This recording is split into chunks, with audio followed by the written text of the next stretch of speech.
Assalamu alaikum, na kwanan mu.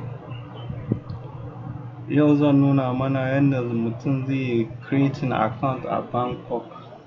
So abu na farko shine mutum zai visiting www.bangkok.network. Sai mutum ya yi hitting enter wato go kenan. Yayin da ya buɗe, kun ga ya buɗe ko? So abu na gaba shine sai mutum ya je sign in. Mutum ya je sign in, akwai dama kusan kala ɗaya, biyu, uku. Wato mutum na iya buɗewa da number wayan shi, ko da messenger, ko da telegram, ko kuma mutum na iya sign in da recovery phrase nashi. So dai abu dai mafi sauƙi shine mutum ya yi amfani da number wayarsa. Kamar yadda nan yake, zan goge in sa number wayana. Kamar yadda dai kuka gani yanzu na sa number wayana. Yanzu zan ce sign in using SMS, sai in danna. Za su turo min saƙo a wannan number wayar nawa, just like kamar yadda mutum in ya buɗe WhatsApp zai receive message, haka ni ma yanzu message ɗin zai shigo a wayana, sai in sa code ɗin da suka bani a nan. So kamar yadda dai kuka gani ga saƙo nan 957360. Kun ga yana verifying.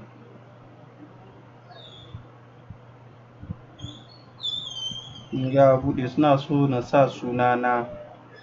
So abinda zan sa test emco.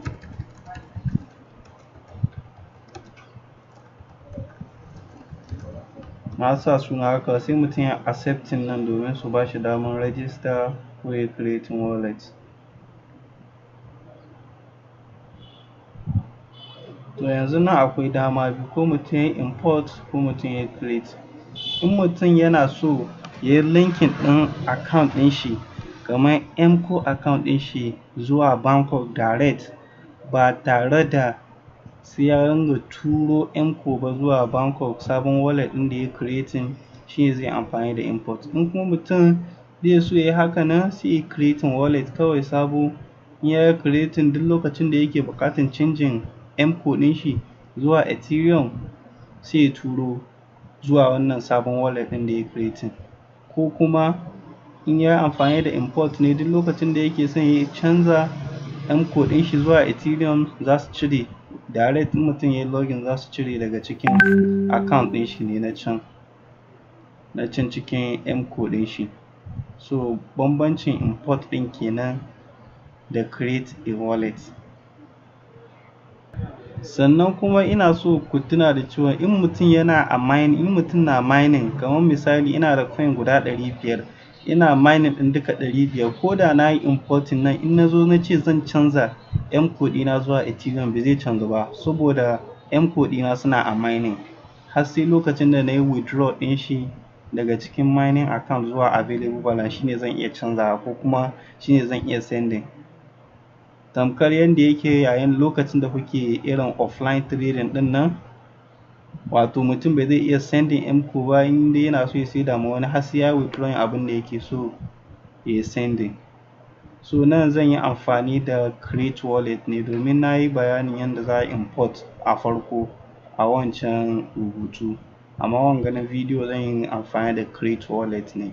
So ga create wallet gashi nan. So nan suna nuna min da cewa kafin su yi min creating, za a bani wa'insu 12 word yanda ake bamu kafin yayin da muka yi create wallet, a lokacin da muka buɗe emco application namu, shine nan za a bani. So let's start it.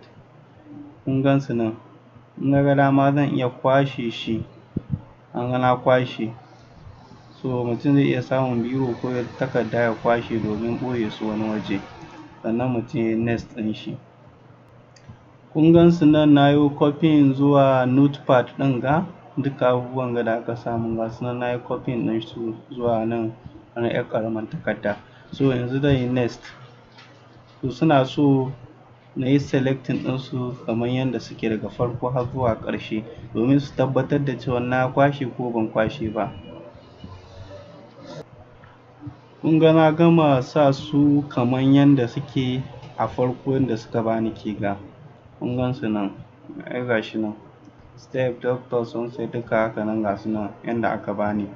So yanzu in dai ya yi daidai ina sa next zai wuce.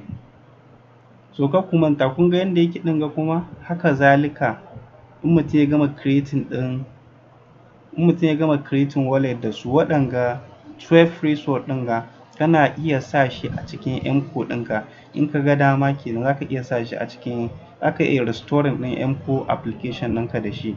Ba wai dole sai ka buɗe wai emco wallet da ainihin application ɗinsu ba. Ko a yanzu haka in dai mutum na da kuɗi, in mutum yanda yake ɗin ga in mutum ya sa Ethereum ya sa emco ɗin shi, mutum zai iya importing ɗin wannan wallet ɗin, mutum na iya restoring ɗin wannan wallet ɗin a kan emco app nashi kuma duk abin da yake da su a nan zai gan su a can. Next. So suna so in sa password, to nan na sa password ɗina.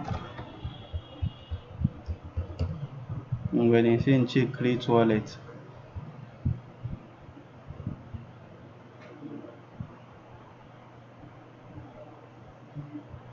Kun ga nan ya riga ya yi kenan lafiya lau.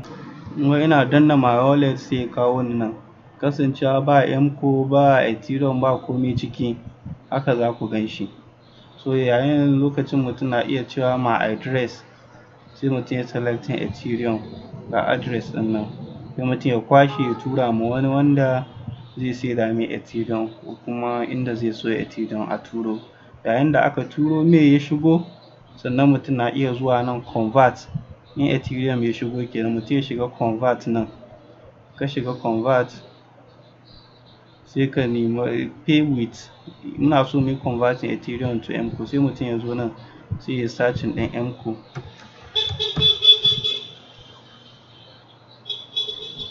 Ga emco nan na yi searching. Misali ina so in converting Ethereum ɗaya ne zuwa emco. Kun ga in ina da 1 Ethereum ne ga abin da zan samu nan a emco. Zan samu 302.287 emco a cikin account ɗina. Ina sa next.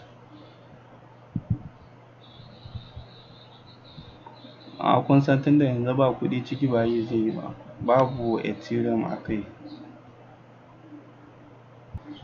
Kun gani kasancewa bana da Ethereum ciki ban da komai da zai wuce ba, sun sa insufficient fund.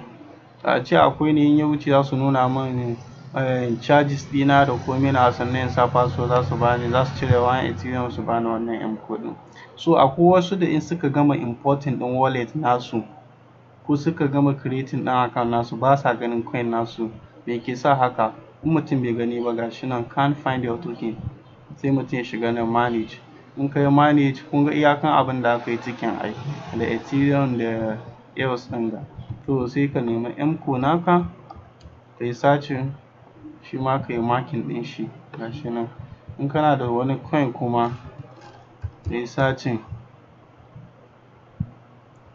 ka sa sai ka yi saving.